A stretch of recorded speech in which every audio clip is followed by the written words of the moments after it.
trying to disrupt an offense with a quarterback that doesn't make any mistakes? Maybe has 0 interceptions.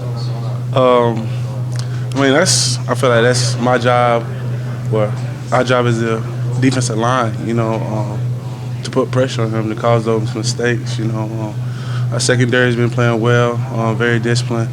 And I feel like if we put pressure on them, that's when mistakes happen. So. You feel the momentum starting to build as the season reaches the midway point. This is starting to take shape. Kind of like we did last year, that you're starting to develop into that one of the 2 or 3 best teams in the country. Oh yeah, definitely. I mean, it looked like we getting in the rhythm, offensively and defensively. I feel like if we do our job on defense, offense, goes out there and does their job, So I feel like we're definitely getting in the rhythm in this part of the season. How good did it feel to get that dominant win up at Boston College after giving up some points to Louisville the week before? That was big. That was big for us, Like Mark Jackson, he's a great player, that quarterback wasn't quite like him, so it kind of made it easier for us. But I mean, it felt good, man. Guys really showed what kind of defense we are, and offense as well. Coach talked about this group wanting to become like a 3-headed monster, offense, defense, and special teams. Do you feel from a defensive standpoint you guys are holding up your end of the deal of a 3-headed monster? I can say that, right now we are, and we want to keep it that way to the end of the season. Coach V pushes us every week. We want to get better every week. So, I mean, that's our mentality. So hopefully it stays that way. Is it hard from an endurance standpoint when the offense is scoring so quickly? They had like 5 touchdowns in 12 plays against Louisville, and it seemed like it kind of got worn out towards the end with the 100 plays that they ran. Against Boston College, it wasn't quite as much of a problem, obviously, but how hard is that? I mean, well, that Louisville game, we offense had 5 turnovers, so that's uncommon for our offense. So I don't think we'll go through anything like that again. And they also, like you said, they scored like 5, touchdowns in 2 minutes. So, but I mean that's what we train for and conditioning for. If games have to be hard fought, we be ready. Be ready in the fourth quarter, to fight it out. But I don't think anything like that will happen again.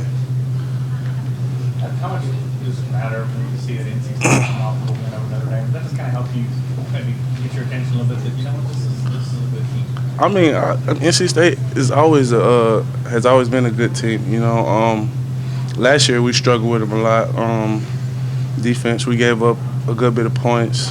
So I mean, we don't take anybody lightly. But I mean, they're a very tough team. Great quarterback, good running back as well. A couple of threats at wideout. So I mean, I really think they're a pretty good team this year.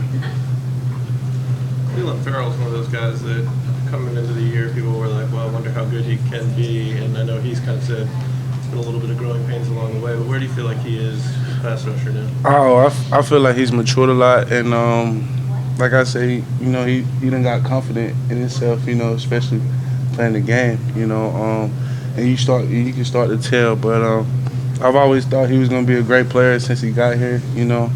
He just, had an injury. He was injured when he first got here, so that's why he didn't get to play his freshman year. But I always knew he was going to be a great player. So it's good to see him getting his confidence.